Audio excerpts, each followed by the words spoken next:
The DIY book lamp project quickly became my most successful project, and in this video I will introduce multiple updates to it. First, I'll show you how to use RGB LEDs to make a magical color-changing book lamp without using a microcontroller. I improved the switching mechanism by using magnets to make it easier to build, easier to understand, and more reliable. Plus, I added a third, even simpler option, so now you can choose between 3 different switch modules. I adjusted all templates for US letter size paper, which was very important. The workshop page I used to teach this got revamped. I invented a 3D printable scoring press to help folding the bellows. And last but not least, I will give you a few little tips and tricks that I learned from teaching this to more than 100 kids, teens and adults. Let's go! As a short recap, the DIY book lamp is a simple paper circuit project that uses basic LEDs, button cells and conductive tape. No tools are required. This makes it perfect for DIY workshops. I recommend this to everyone age 11 and older. If you haven't seen my tutorial video on this, feel free to do so now. So to bring colors to your book lamp, you can easily print the bellows template to colored paper. Another variation is to use RGB LEDs that automatically fade through all colors. This makes the book lamp very soothing to watch. I especially love the moment when the LEDs become slightly out of sync and these beautiful color gradients occur. I added the LEDs I use to my shopping list. If you use RGB LEDs, it is best to use white bellows only. The original DIY book lamp used this slide switch to turn the book lamp on and off when opening and closing the book. While this works great, it can be a bit tricky to get this working when teaching this to a larger group.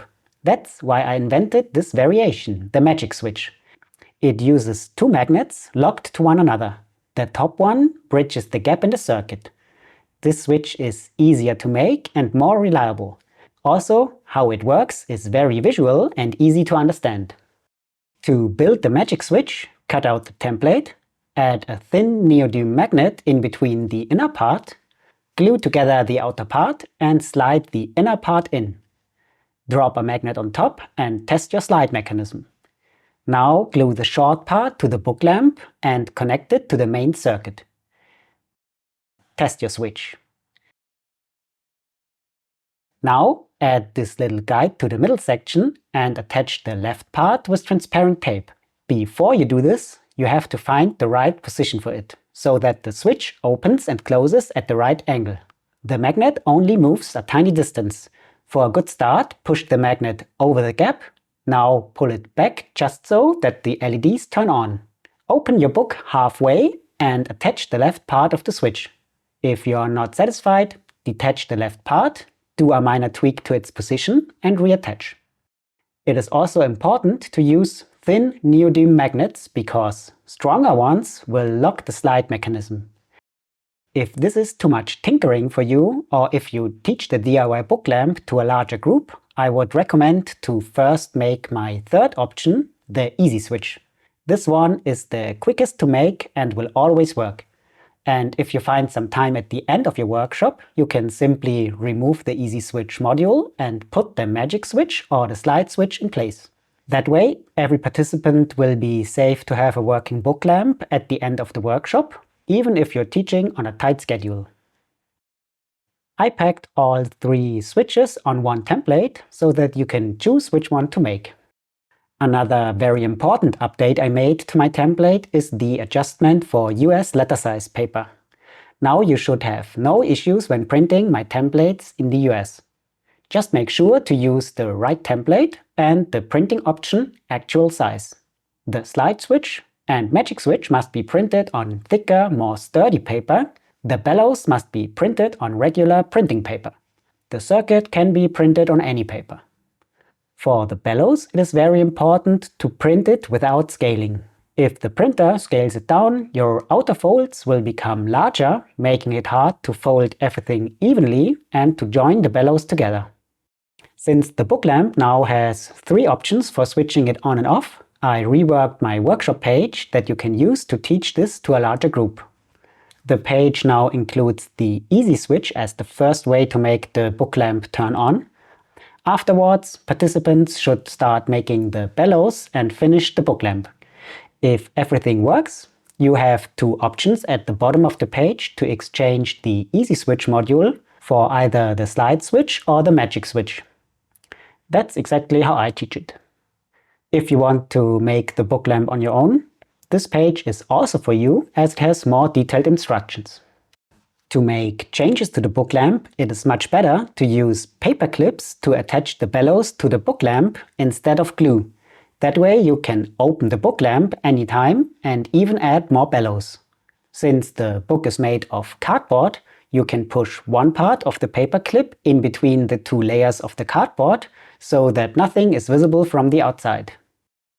During the workshop, I usually hand out rulers and butter knives for people to score every edge of the bellows template using the back of a butter knife. Instead of a butter knife, you can also use the binder clip to score all edges. However, if you are a nerd like me, you can try my 3D printable scoring press. Use it to score all edges from both sides. That's 4 presses altogether and you are ready to go.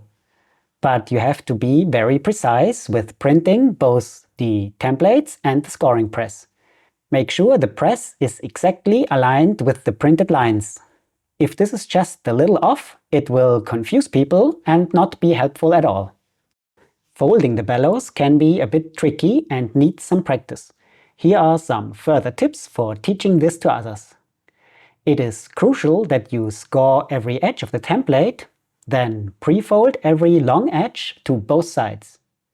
Now start with the mountain folds indicated by solid lines already being in place at the middle section. Clip one side and pull apart the zigzag. Bend the paper to give it almost the right angle. Now follow the valleys and make sure they go all the way to the zigzag corners. Do the same for the mountains. Try to get the zigzag look evenly. Now you are ready to do the first fold. Be precise here and make sure the first fold already makes a perfect right angle and hits the zigzag line. Then gather all other folds the same way. Think of this not as folding the paper, it feels more like guiding the paper to follow the folding lines. The goal is that at the zigzag, every mountain becomes a valley and every valley becomes a mountain, while the whole structure forms a right angle. Valleys are indicated by dashed lines. Here is a typical way of how not to do it. Forcefully folding the zigzag instead of guiding the valleys and mountains to find their way and forming a right-angled structure. Last but not least, it can be fun to recycle old book covers and turn them into book lamps. Rip out the pages and cut the cover down to the right size. Now you're ready to move on as usual. I know this was a long update, but I had a lot of experience to share. If this was interesting to you, subscribe to my channel. I rarely find time to upload new content, but when I do, it's worth a notification. Happy tinkering!